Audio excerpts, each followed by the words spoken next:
won't none! You don't want none! What's going on, Tar Heel Nation? It is your favorite North Carolinian, Russ the Tar Heel. And in this huddle, baby, we're going to talk about the number 9 North Carolina Tar Heels 75-71 victory over those Miami Hurricanes. But first, before we get into all the intricate details of this game, hey, babe, why don't you give me a little bit of what RJ was cooking? Man, that smells stinking good, dude.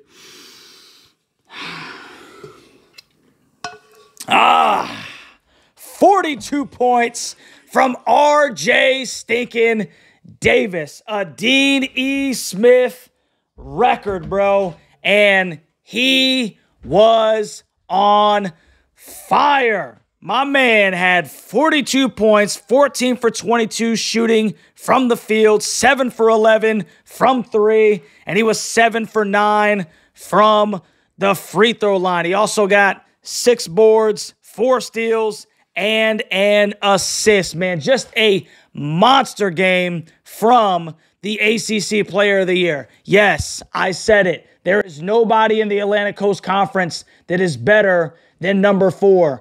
Period. My man was on fire, dude. Just bringing down the dome. And I'm glad for the Tar Heels that went to that game, bro. They got their stinking money's worth because they can say, I was there the night that RJ just brought down the stinking roof. Carolina gets a 75-71 victory, but it was crazy because it almost ended in tragedy. In the sense that RJ is on stinking fire. But then the Heels, they're up by 13. And then next thing you know, Miami is just chiseling away. They go to a little full court press. And, you know, Carolina didn't handle it well. Harrison had a turnover. EC had a turnover. They had a 10-second violation where they couldn't get it over the half-court line.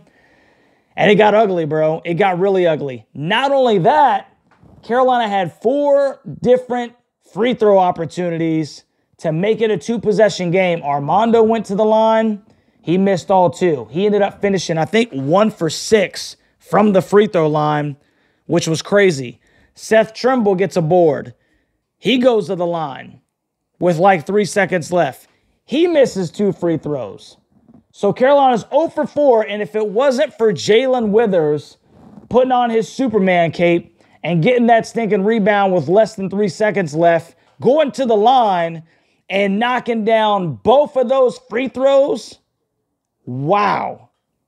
Miami would have had an opportunity to steal this game, bro, on a legendary night from number 4. So, I mean, as great as RJ played and he scored over half of Carolina's points, man, Miami made this a ball game at the end. And I'm not going to lie, dude, I think maybe a couple of months was taken off my life because they had me nervous as hell. Norchad Omier scored 22 points. He went 7 for 19, 4 from 9 from 3. George was cooking in the first half for Miami. Didn't do too much in the second half, but he finishes with 14. He was 4 for 7 from 3. Cleveland had 10. And then Bensley Joseph, who has been playing really well for the Canes as of late.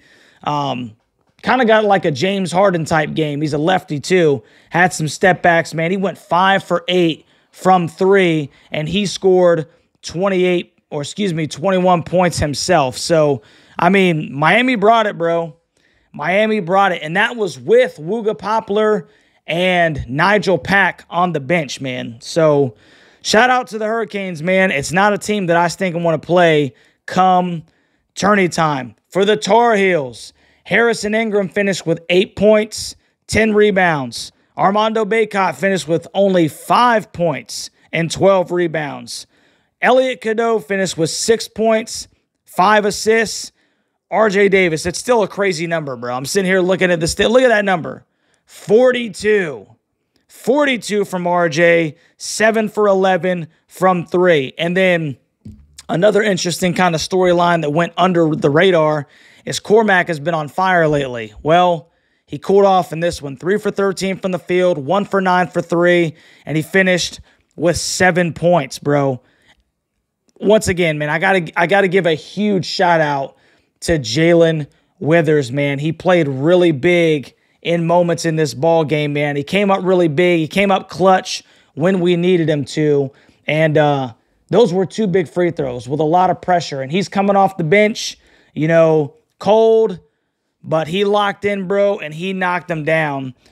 And he helped Carolina seal this 75-71 victory. So Carolina moves to 22-6, 14-3 in the conference, man. They're still atop the ACC. Now, Miami shot 39.3% from the field, right?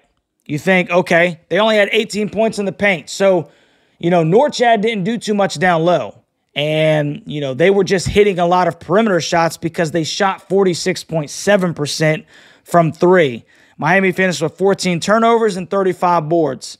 So Carolina, they finished with 38 boards themselves. They were only +3 on the backboard. But they shot 44.3% from the field and only 34.6% from 3. And obviously, most of that was because of R.J. Davis's heroics. Another abysmal stat. Carolina was 57.1% from the free throw line. I think before Jae-Lyn went to the line with 2.7 seconds left, Carolina was 10 for 19. 10 for 19, and they were 0 for 4 in their last 2 opportunities to really, you know, put the stinking seal on this game.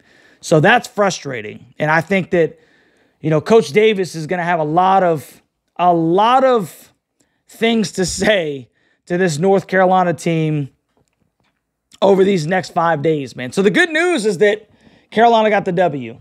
The good news is that they don't play again until Saturday when the Wolfsack come to Chapel Hill, you know. So he's got 5 days, man, and I bet you tomorrow if they practice, it's going to be a tough practice. It's going to be a tough practice because there's a lot of things that needed to be fixed. If RJ wasn't Superman today, this might have been a different ball game.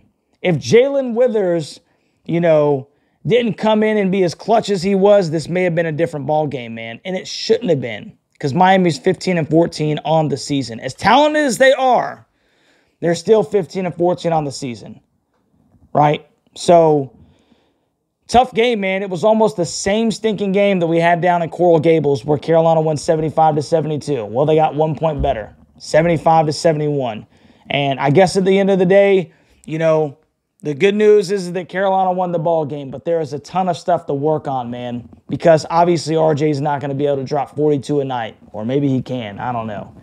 But really good to see Carolina get this W, man. And but it was really bad to see how they ended the last 3 minutes, dude. Last 3 minutes were rough. Last 3 minutes were rough, man, but we got it done. So, hey, let me know what you think about this stinking basketball game down in the comment section, Tar Heel Nation, all the Hurricanes that might be looking at this thing, man.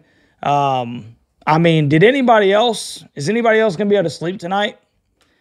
You know, because my heart rate was through the roof those last 3 minutes, man. If you haven't already, dude, do me a favor, like, share, subscribe to the channel. Consider becoming a member of the Huddle Hooligans, man. I appreciate all of you guys. I love you and your continued support, man. It does not go unnoticed, man. You help keep the lights on, dude.